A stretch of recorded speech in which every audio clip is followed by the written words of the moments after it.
Prague Castle, May 23, 1618. A date etched in the annals of history, a seemingly isolated incident poised to unleash a storm upon Europe. Tension electrifies the air, thick with suspicion and simmering resentment. The grand halls of the castle, usually echoing with courtly pronouncements and diplomatic niceties, now vibrate with barely suppressed anger. Protestant nobles, swords drawn, a visual representation of their defiance. They stand as a united front, their faces grim, their resolve hardened by years of perceived oppression. They confront two Catholic imperial governors, representatives of the Habsburg Emperor Ferdinand II, men seen as symbols of an encroaching and unwelcome authority. These governors are agents of Emperor Ferdinand II, a staunch Catholic whose policies are viewed by the Bohemian Protestants as a direct threat to their religious freedoms and autonomy. Heated words erupt into violence, a verbal sparring match quickly escalating into a physical confrontation. Accusations fly, tempers flare, and the fragile peace shatters. The Protestants seize the governors and their secretary, overpowering them with a surge of righteous fury. The air crackles with the energy of rebellion. They drag them, struggling and protesting, to a high window, overlooking the courtyard far below. The fate of the governors hangs precariously in the balance. No trial, no mercy, just the raw, unfiltered expression of pent-up frustration and a desperate attempt to reclaim lost power. Just a sudden, shocking act. They are hurled out 70 feet down, a dramatic and brutal statement of defiance against imperial rule. Miraculously, all survive. A twist of fate that would be interpreted in vastly different ways by the opposing sides. Catholics claim angels intervened, a divine act of protection for the emperor's representatives. Protestants say it was a pile of dung that cushioned their fall, a more earthly explanation for their unlikely survival, but the message is unmistakable. This act of defenestration sends shockwaves across the land. Bohemia rejects the emperor's authority, not with words, not with petitions, but with a brazen act of defiance that cannot be ignored. News of the defenestration spreads like wildfire, carried by riders and whispered in taverns, igniting passions and fueling the flames of rebellion.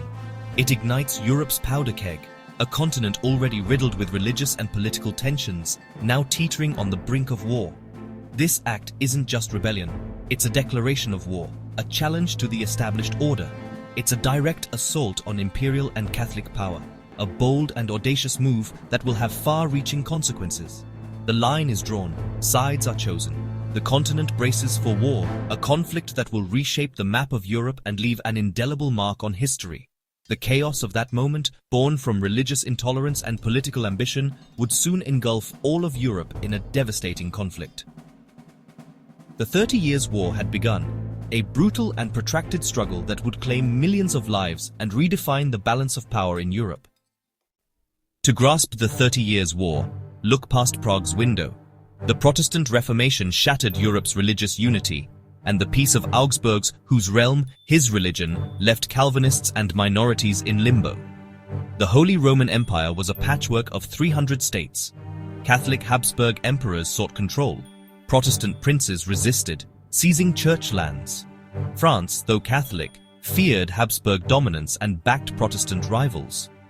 Alliances blurred faith and politics. Was this a war for God or for power? The defenestration was the spark, not the cause. Centuries of tension exploded into open conflict. Religion, politics, and ambition collided. Europe was about to be transformed by war.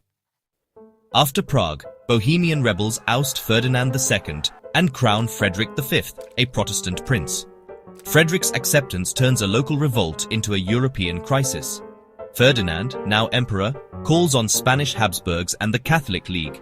Armies mobilize. The Bohemian revolt becomes a full-scale war. At White Mountain, 1620, the Protestants are crushed. Frederick flees. Bohemia is brutally repressed. Protestantism is outlawed, nobles executed, lands seized. But the emperor's harsh victory terrifies other Protestant princes. Spanish troops seize the Palatinate, alarming Europe. Instead of ending the conflict, the crackdown spreads it. The war's fire leaps from Bohemia to the continent. A local squabble has become a European inferno.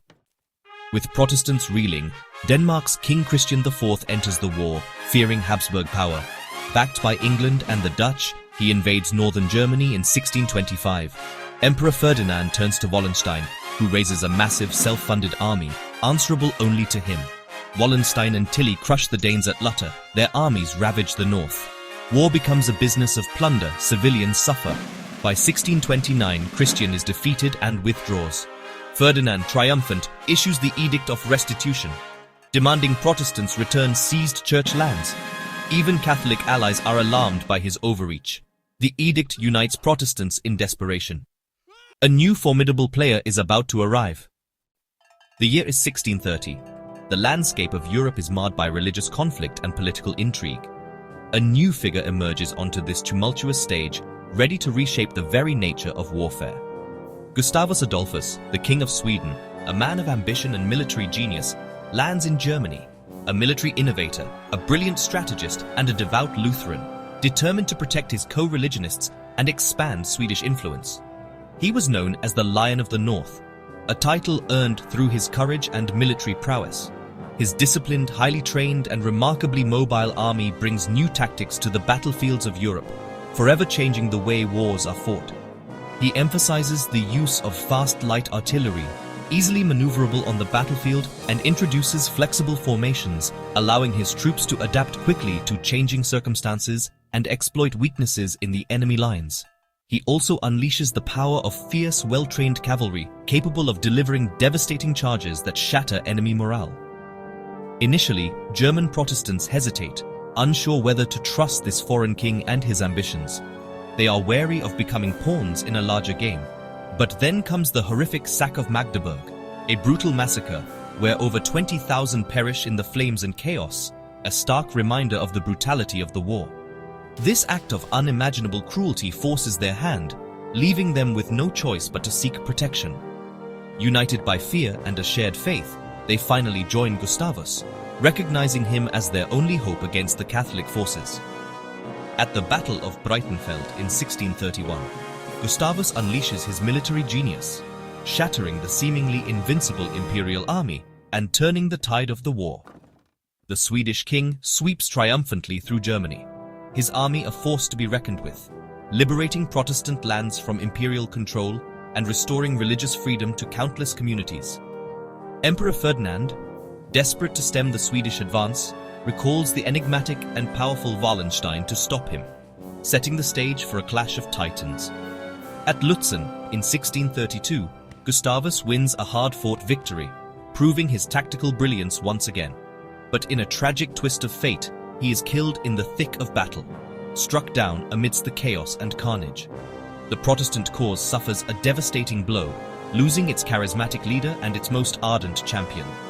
The war, now without clear and decisive leadership on either side, descends further, spiraling further into chaos and brutality as the original goals and motivations become increasingly blurred. Armies roam across the ravaged landscape, composed of mercenaries with shifting loyalties, leaving a trail of devastation and suffering in their wake. The conflict's brutality only intensifies, as atrocities become commonplace and the lines between combatants and civilians are erased. The hope of a swift victory vanishes, replaced by a grim realization that the war may drag on for years, perhaps even decades. Europe is trapped in a seemingly endless war, a quagmire of religious hatred, political ambition, and unimaginable suffering, with no clear end in sight. The death of Gustavus Adolphus on the battlefield was a significant blow, but it doesn't end Swedish involvement in the 30 Years' War. The Swedish war machine, fueled by ambition and a thirst for territorial gains, continues its relentless campaign across the German lands. Taking up the mantle of leadership is his capable chancellor, Axel Oxenstierna. He skillfully navigates the complex political landscape, ensuring that Sweden remains a key player in the ongoing conflict. Oxenstierna fights on, determined to secure Sweden's interests and maintain its influence in the region. Meanwhile, within the ranks of the imperial forces, intrigue and betrayal run rampant.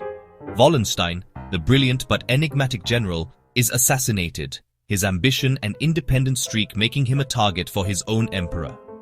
The war devours its own leaders, consuming both the righteous and the corrupt in its insatiable hunger for power and dominance. The great commanders fall, their strategies and ambitions buried with them on the blood-soaked battlefields of Europe. The tide begins to turn as the Habsburgs, bolstered by renewed strength and strategic alliances, regain ground at Nordlingen. This victory marks a significant shift in the balance of power, threatening to undo the gains made by the Protestant forces. The resurgence of Habsburg power sends shockwaves through the courts of Europe, alarming France, who sees its own strategic interests threatened.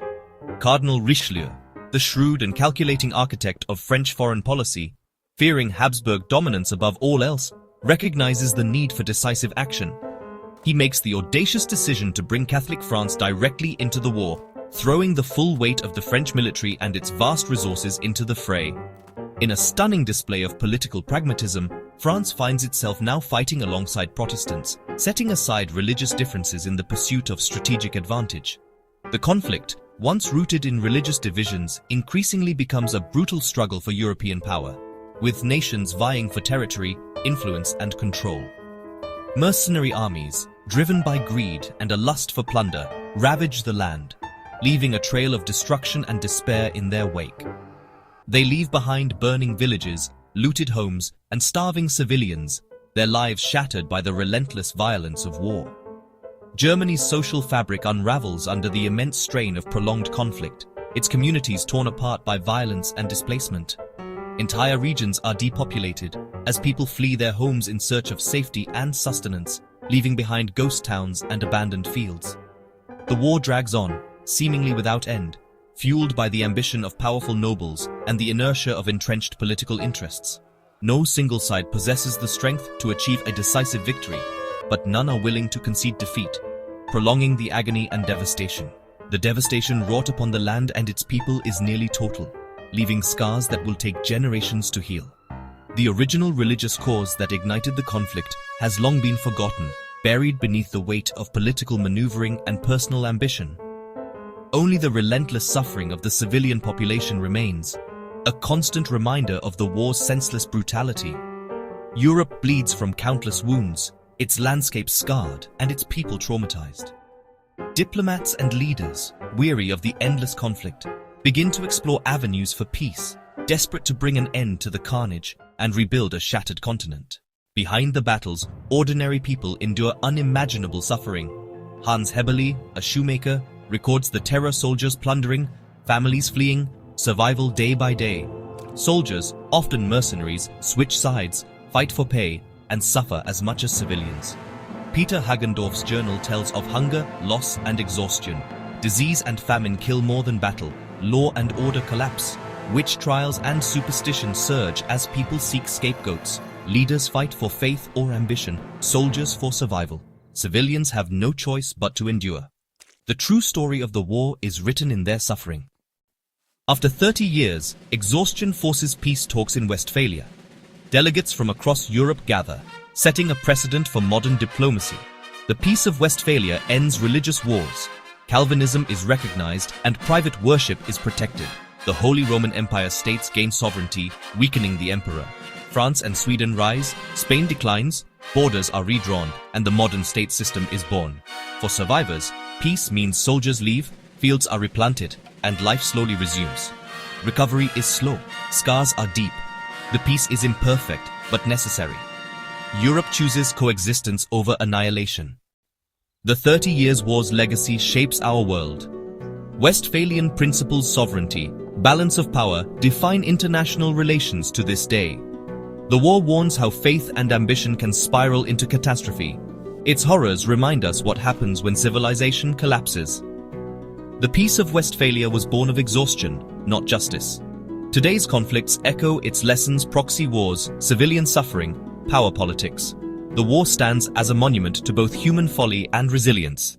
Have we truly learned how to stop the fire from spreading?